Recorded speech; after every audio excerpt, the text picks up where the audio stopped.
Was Mel Gibson trying to tell us something? This interview from nearly 3 decades ago has been scrubbed most places on the internet. But seeing how Hollywood's rotten core has revealed itself in the last few years, it's impossible for the industry to write him off anymore as just the odd eccentric. Subscribe to Elite's Exposed for more, and tell me if you're also reading something between the lines here. When I came over here, I was in my mid-20s. Right. The first time I really came over here. You know, I had a whole bunch of weird paranoid suspicions about what the hell was going on because there was a lot of stuff I couldn't understand. Right. And nobody was really bothering to explain it to me. They don't. And and I formed a bunch of opinions about the town and about the people in it that were like, surely that couldn't be, because a whole place can't be like, you know, Weird Town, you know, where the stranger wanders in and all the people are in the bar and they all shut up when he looks at them and, and they tell you don't go into the house on the hill, and it's like that. And then you go away and you think, no, I was wrong. I mean, that's insane thinking. I'm paranoid. I imagined that stuff.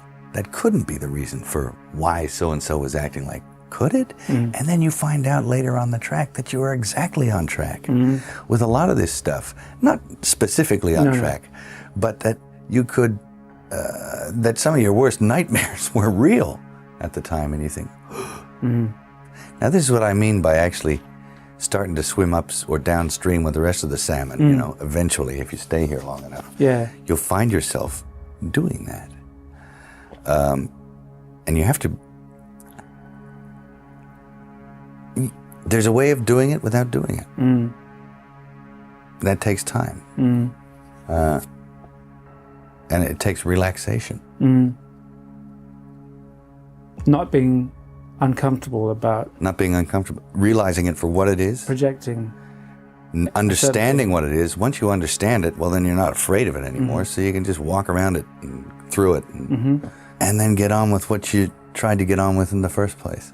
A place like this can humiliate you.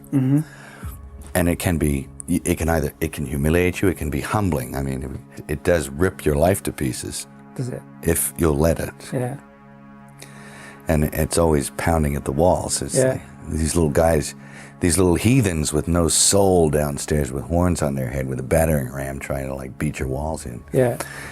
But that's your own devils, you know. Now remember, this was back when Braveheart had just released a couple years prior, and it had set Mel Gibson solidly among the biggest and most promising stars in the industry. And yet the man you see is not someone that's reveling in that glory, but more like someone who's seen a ghost. I mean, tell me if I'm wrong, but Mel is clearly trying to say a lot more than he's leading on. The 90s were perhaps a time when the allure of the elites in both Hollywood and the media meant that Mel would be signing off his entire career if he really said the quiet part out loud. But Hollywood eventually just exposed itself, because almost every single year since the start of the 21st century has been a cascading collapse in the industry's moral fabric. Starting from exposés of an entire culture of abuse in the industry, from the bottom rungs to the very top. From the casting couch at the start of one's career to the entrenched networks of blackmail at the very top, scandals around the likes of Harvey Weinstein and Sean Diddy to stories as big as the Epstein Black Book. From occult imagery and private parties of the elite to Nickelodeon and Disney child stars exposing horrifying details of child abuse at the hands of predatory producers. It all revealed the dark underbelly of a very perverted industry. Now, of course, it's all clear now in the rearview mirror, but my God, it takes a whole lot of courage on Mel Gibson's part to be the first one to stick his neck out and even try to signal to the rest of the world that there's something very wrong inside Hollywood indeed. But watch what I think was an even more chilling revelation from Mel, and it's just how impersonal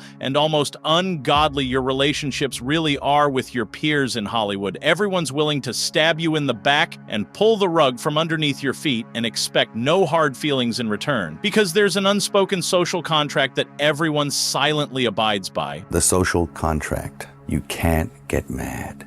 You can't get mad.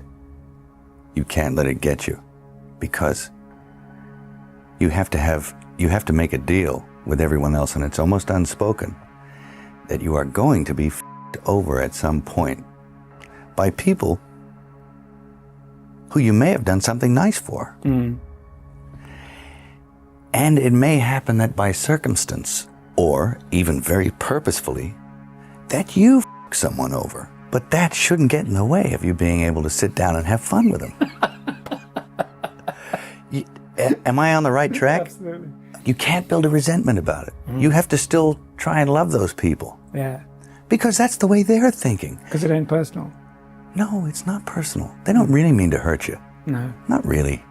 I don't quite understand. Well, I mean, there's a lot of motivations for why it happens. Yes, many. I mean, money will make you do stuff as well, won't it? I mean, Yes. one, them, us, Yes. you know. Yeah, well, whoever. If there's many millions riding on a decision, it's hard to be philosophical. Yes. Yeah. Yeah, very, very hard. Very hard to be, you know, you have to choose what level of integrity you're coming in at. And Okay. and I've often felt it. I've sat there and I have felt the knife slipped firmly in between my shoulder blades and tried to have it shoved through the other side through my heart. And I've actually felt the whole thing and I've gone,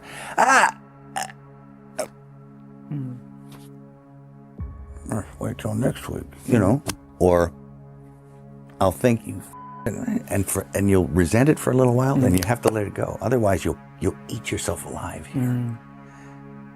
And I think it takes that kind of cockroach resilience to survive in this town. I mean, this is a bizarre place. And it doesn't take very long and I'm sure you've experienced this if you've stayed here for any length of time. You come in, you're fresh from the outside, you're off the boat, from the farm, still got shit on your shoes, you're in here, people are charmed by that you've still got shit on your shoes. They're charmed by the fresh approach you bring to it, and that's a real thing. But they're also stroking the shit out of you, you know, licking you all over. And that's kind of good for you too. It's great. But it doesn't take very long before you realize, or before it gets to you. It's cascading on you all the time. You can't get away from certain attitudes, from certain modes of behavior that this town and the industry dictate. And no matter how strong you are, when you come in off the farm with those convictions and a certain line of attack, no matter how strong you are going to be affected by this place.